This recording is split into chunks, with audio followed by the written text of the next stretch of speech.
हम इस वक्त मौजूद हैं सीतापुर की गल्ला मंडी में। ये वही गल्ला मंडी है जहां भीड़ सराबोर रहती थी और आज यहां पर उदासी और सन्नाटा पसरा है। पहले हम आपको यहां गल्ला मंडी दिखा दें कि ये गल्ला मंडी देख रहे हैं, यहाँ पर इतनी भीड़ रहती थी और आज इस मंडी में पूरी तरीके से सन्नाटा पसर गया है। एक उदासी छाई है, एक मनुष्यत सी लग रही है इस मंडी में और ये मंडी पूरी तरीके से आज सुनसान है। आपको बता दें कि सीतापुर के प्रतिष्ठित व्यापारी विनय गुप्ता, जो आड़त का सबसे बड़ा यहाँ पर व्यापार होता था, और उन्होंने ये उनका वही ऑफिस है विनय गुप्ता, आप देख रहे होंगे स्क्रीन पर कि महामंत्री सीतापुर कच्चा आड़ती एवं ट्रेडर्स एसोसिएशन। हमेशा व्यापारियों की आवाज़ को बुलंद करने के लिए, उनके हक की लड़ाई करने के लिए वो हमेशा व्यापारियों के साथ आगे रहते थे। आज उनके इस कार्यालय पर पूरी तरीके से सन्नाटा पसरा है और यहाँ के जो कर्मचारी हैं उनके चेहरे पर मायूसी झलक रही है। और मायूसी हो भी क्यों ना, क्योंकि जो आवाज़ बुलंद करने वाले इनके चाहते और व्यापारी, प्रतिष्ठित व्यापारी विनय गुप्ता, वो अब इस दुनिया में नहीं रहे। हम उन्हीं के कर्मचारी से जानेंगे कि आज सबको भैया जी कहने वाले विनय गुप्ता जी हम सभी के बीच नहीं है। क्या लग रहा है, आप उनके कर्मचारी कौन? बड़े तकलीफ हो रही है बहुत ज़्यादा। हम लोगों को अनुमान भी नहीं लगा सकते थे हम लोग कि ऐसा हो जाएगा। ये बहुत बड़ी दुखद घटना है। आप यहाँ पे किस पद पर हैं? क्या हम बाड़े में बैठते हैं, कर्मचारी हैं, बाड़े का काम हम भी देखते हैं। कितने वर्षों से विनय गुप्ता जी का साथ रहा आपके साथ? हमारा तो अभी 3-4 साल से रहा है। कैसा स्वभाव था विनय जी का? बहुत बढ़िया स्वभाव था, बहुत नम्र स्वभाव के थे। मंडी को सबको ले करके चलते थे,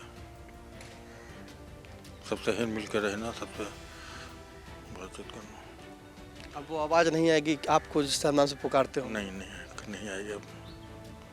हमेशा हम उम्र में उनसे बड़े थे, हमेशा राठौड़ जी कह के पुकारते थे। समझ लीजिए उनके कर्मचारी थे लेकिन हमेशा राठौड़ जी कह के पुकारते थे। इतना सद्भाव समझ लीजिए, इतना होता।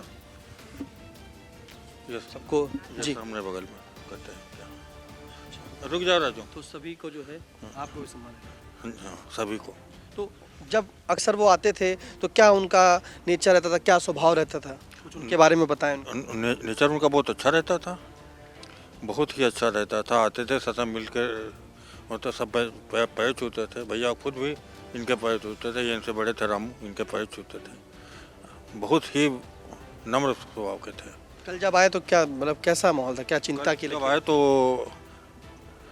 कुछ किसी से बोले बतला नहीं चाहता। बातचीत तो ज़रूर हुई, हमसे भी पूछते थे रोज़ कि बारदाना कितना निकल गया क्या, लेकिन कल एक बार भी फ़ोन हमको नहीं किया।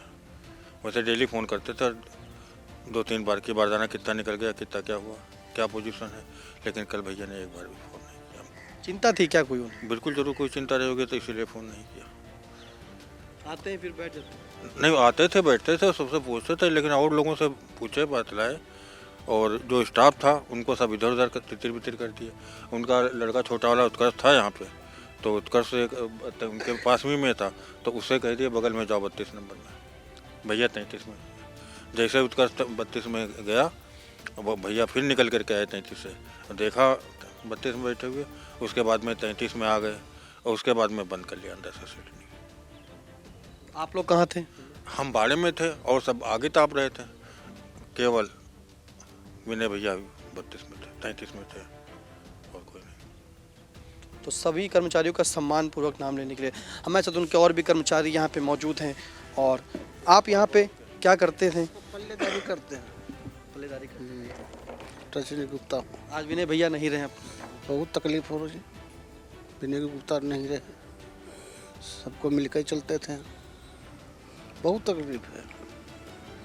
आपसे बात होती थी विनय भैया की? ना, हमारी लोग जब तब मुलाकात हो जाता है, हम लोग वहाँ काम करते हैं, अंत सन्नाटा तो बैठे हैं। पूरी मंडी में सन्नाटा छाया? पूरी मंडी सन्नाटा। आप भैया यहाँ क्या करते हैं? पल्लेदारी करने आए विमल के वहाँ। हाँ, और जब सुने तो यहाँ आ गए, मैंने भी देखने। आपसे बात होती थी नहीं कभी? हुई कभी? नहीं, कभी नहीं। स्वभाव कैसा था? स्वभाव अच्छा था, सबसे मिलते जुलते रहते थे, यही करते थे। और कल यही 2-3 दिन से ऐसे हैं, आते थे, बैठते थे, आगे बात बताते थे, उसके बाद चले जाते थे ऑफिस अपने। बिल्कुल, तो आपको दिखाएं कि ये कार्यालय है विनय भैया का, विनय गुप्ता जिन्हें कहा जाता था। और पूरी मंडी में देख रहे हैं कि आप सन्नाटा है, किस तरह से बताते हैं कि यहीं गए और जब जाते हैं अंदर सभी को कर्मचारियों से जो है मिलते थे, उनका स्वभाव अच्छा था। उनके कर्मचारी राठौर जी जो हैं उन्होंने कहा वो राठौर आवाज़ नहीं सुनाई देगी जो उनके मुंह से आवाज़ सुनाई देती थी। इसका बड़ा अफसोस है। कुछ और भी राठौर जी आप बताने जा रहे हैं? और क्या बताएं, खाना कल खाना भी नहीं खाए थे। वैसे खाना यही बनता है, लेकिन कल पूछा खाने के लिए, कहना हम खाना भी नहीं खाएंगे। अच्छा, कल आपसे मतलब बात हुई थी? हाँ, जो खाना बनाता बावर्ची उससे पूछा, बावर्ची पूछने भी गया भैया से कि खाना निकाल रहे हैं, कहना भी नहीं। कल खाना भी नहीं खाए थे। और कांड तो करीब 4:30 बजे का है, लेकिन खाना कल बिल्कुल नहीं खाया। फिर सिर्फ पानी 1-2 बार मंगा करके पी लिया, कुछ भी नहीं। कोई उनके चेहरे से कुछ झलक रहा हो कि कुछ चिंता? भी हम लोगों को एहसास नहीं हुआ कि उनको कुछ टेंशन है, कुछ भी किसी को नहीं एहसास हुआ। पता नहीं, अम्बुज भैया उनके पास ही में बैठे थे, अम्बुज भैया तक की भी उनको उन्होंने हटा दिया, अकेले बिल्कुल। कल विनय गुप्ता जी जो आज हम सभी के बीच में नहीं है, और ये मंडी पूरी गल्ला मंडी जो है वो भरी रहती थी, और आज जब वो नहीं है तो उन्हीं के बीच में पूरा पसरा सन्नाटा बिल्कुल ऐसा कि एक एक आवाज़ का किसी भी चीज़ को सुने। ये उनका कार्यालय, और इस कार्यालय पर पूरी तरीके से एक मायूसी छाई हुई है। यहाँ के कर्मचारी जो हैं उन्होंने उनके स्वभाव को बताया कि उनका एक स्वभाव ऐसा था कि हमेशा सभी से शालीनता और स्वभावपूर्ण से बात करते थे।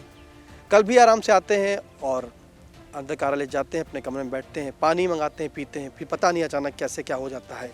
और उस के बाद इन कर्मचारियों में काफ़ी मायूसी। परिवार के साथ सभी लोग जो हैं इस घटना को जब सुनते हैं तो सभी स्तब्ध रहते हैं। आसपास के सभी ज़िले भी जो हैं स्तब्ध हो जाते हैं कि आखिरकार विनय गुप्ता जो सीतापुर का हंसता हुआ चेहरा था वो आखिरकार कैसे बुझ गया। और जो यहाँ पे आवाज़ सभी कर्मचारियों को भैया जी के नाम से पुकारते थे, उनके कर्मचारी जो राठौर जी के नाम से पुकारते थे, उनको सभी को जो है प्यार और स्नेह भी देते थे। लेकिन अब जब विनय गुप्ता उनके बीच नहीं है तो उन्हें बड़ी मायूसी लग रही है। फिलहाल सीतापुर से कैमरा पर्सन सिद्धांत पांडे के साथ निशांत गुप्ता, आई इंडिया।